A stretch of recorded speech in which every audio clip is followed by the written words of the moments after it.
جناب ابو ہریرہ رضی اللہ عنہ روایت کرتے ہیں کہ رسول کریم صلی اللہ علیہ وسلم نے فرمایا، کوئی مسلمان اپنی مسلمان عورت سے نفرت نہ کرے، اس لیے کہ اگر اس کو کوئی بات یا عادت اس کی بری لگے تو کوئی دوسری عادت اسے پسند بھی آئے گی۔ اب افسوس کی بات یہ ہے کہ آج کل کوئی مردوں کو یہ باتیں سمجھانے والا نہیں رہا، جس کی وجہ سے انہوں نے عورتوں کے ساتھ وہ ظلم و ستم اور وہ معاملات شروع کر دیے کہ جو ہونے نہیں چاہیے۔ آپ دیکھیں کہ کتنے خوبصورت انداز میں آپ صلی اللہ علیہ وسلم فرما رہے ہیں کہ کوئی مسلمان اپنی مسلمان بیوی سے نفرت نہ کرے، اور پھر یہ بتایا گیا کہ کیوں نہ کرے، اس لیے کہ اگر ایک چیز ناپسند ہے تو ہو سکتا ہے کہ اسی کی دوسری چیز تمہیں پسند ہو۔ تو گویا پھر باہم اچھی طرح مل جل کر رہنے کا گر کیا ہے کہ انسان دوسرے کی خوبیوں پر نظر رکھے، دوسرے کی بھلائیوں پر نظر رکھے اور برائیوں پر کڑنا چھوڑ دے۔ اس لیے کہ اگر انسان دوسرے کی برائیوں پہ کڑتا ہی چلا جائے تو اس سے کوئی نتیجہ نکل نہیں سکتا، کوئی فائدہ ہو نہیں سکتا، اس لیے کہ صرف کڑنے سے کسی کی برائی دور نہیں ہو سکتی۔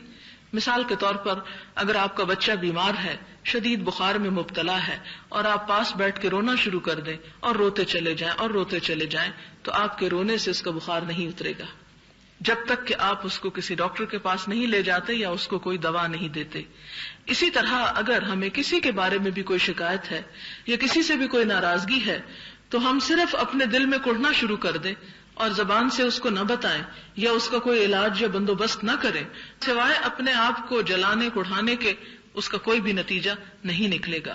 لہٰذا انسان کو یہ چاہیے کہ جہاں پر کسی چیز میں خرابی نظر آئے، تو جیسے کہ ہمیں ایک اور حدیث میں حکم دیا گیا کہ من رآ منکم منکرا فلیغیرہ بیدہ، اگر کہیں تم کوئی برائی دیکھو تو کیا کرو، اپنے ہاتھ سے اسے دور کر دو، اس سبب کو ہٹا دو۔ فإن لم یستطع، اگر تم ایسا نہیں کر سکتے، فبلسانہ، تو اپنی زبان سے تو بولو، زبان سے تو اس کو ہٹاؤ، پھر اگر نہیں تو پھر دل میں برا سمجھو، اور یہ ایمان کا کمزور ترین درجہ ہے۔ اسی طرح انسانی معاملات میں جو چیزیں معاملات کو بگاڑنے والی ہوں، جو خرابی پیدا کرنے والی ہوں،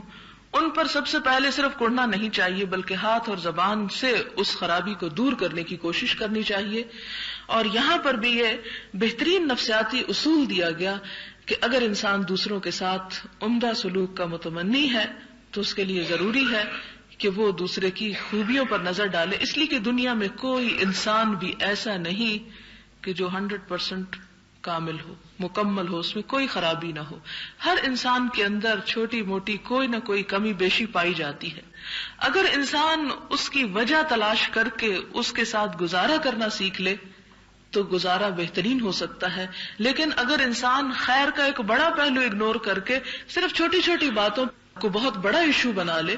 تو وہ انسان کے اپنے لیے نقصان دہ ہے۔ اب عام طور پر آپ دیکھیں کہ جن گھروں میں طلاقیں واقع ہو جاتی ہیں،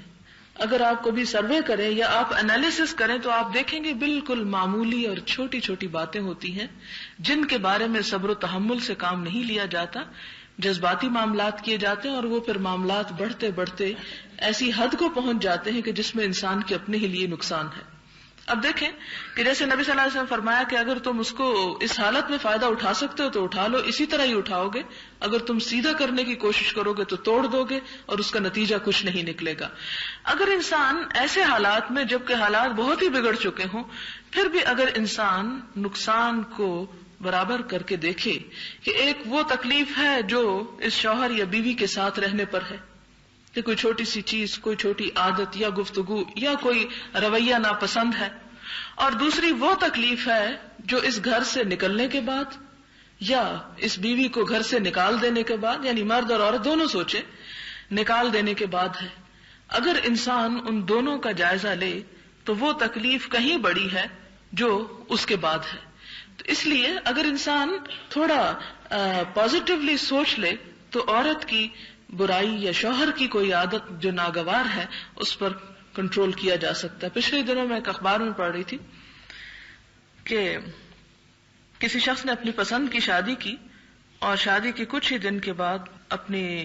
جو بیوی تھی جسے بڑے ارمانوں سے اور بڑی محبت سے وہ بیاہ کے لایا تھا، اس کے نیند میں خراٹے لینے کی عادت کی وجہ سے اس کے ناک کے اندر روئی ڈال دی اور وہ اسی طرح اس کی ڈیتھ ہو گئی. تو ظاہر ہے کہ ایک بڑی تکلیف دہ صورتحال ہے. کچھ لوگ جو ہیں وہ نہیں سو سکتے خراٹوں کی وجہ سے، ایک شدید قسم کی ڈسٹربنس ہو سکتی، خصوصاً جن لوگوں کی نیند کم ہو. لیکن آپ دیکھیں کہ انسان اپنی خوشیوں کی خاطر اگر تھوڑی سی کسی کی تکلیف برداشت نہیں کر سکتا، اگر پھول چاہیے تو اس کے ساتھ کانٹا اوائڈ کرنا چاہتا تو یہ ہو نہیں سکتا. اگر چھوٹی چھوٹی تکلیفیں اور چھوٹی چھوٹی باتیں انسان ان کو بہت بڑا ایشو بنا لے تو زندگی گزارنا مشکل ہو جائے. لہذا سسرال ہو یا شوہر بیوی کا معاملہ ہو یا کہیں پر انسان جہاں کام کرتا ہو وہاں اپنے ساتھ رہنے والوں کے اور ساتھ کام کرنے والوں کے معاملات ہوں، تو ان تمام معاملات کی خوشحالی کا اور تعلقات کی بہتری کا انحصار اس بات پر ہے کہ انسان کتنا ضبط کرنا جانتا ہے. اور ضبط وہی انسان کر سکتا ہے جو تکبر میں مبتلا نہ ہو اور جو اپنے آپ کو بڑی چیز نہ سمجھتا ہو اور جو یہ سمجھتا ہو کہ مجھ سے بھی تو غلطی ہوتی ہے، کیا ہوا اگر دوسرے سے غلطی ہو گئی، کیا میں نہیں چاہتا کہ مجھے معاف کر دیا جائے. اگر میں اپنے بارے میں یہ سمجھتا ہوں اور اس بات کی تمنا رکھتا ہوں مجھ سے درگزر کیا جائے تو پھر میرے اندر بھی یہ بات ہونی چاہیے کہ میں دوسروں کی غلطیوں اور کمزوریوں کو درگزر کروں اور انہیں بہت زیادہ امپورٹنس نہ دوں، اس لیے کہ اس دنیا میں صرف خوشیاں ہیں نہیں، ہر پھول کے ساتھ کانٹا ہے اور ہر اچھی چیز کے ساتھ جس کا ڈارک پہلو بھی ہے. اگر دن کی روشنی ہے تو رات کا اندھیرا بھی ہے، اور اگر اچھے حالات ہیں تو زندگی میں تلخیاں اور گرمیاں بھی ہیں. لہذا انسان اچھائی کی امید رکھے اور دوسرے پہلو کو زیادہ سے زیادہ نظر انداز کرتا چلا جائے، یہی زندہ رہنے کا گر ہے. اور اگر انسان اس پہلو کو اپنے اوپر غالب کر لیتا ہے جو تکلیف کا ہے تو وہ شخص کہیں بھی دنیا میں چین نہیں پا سکتا.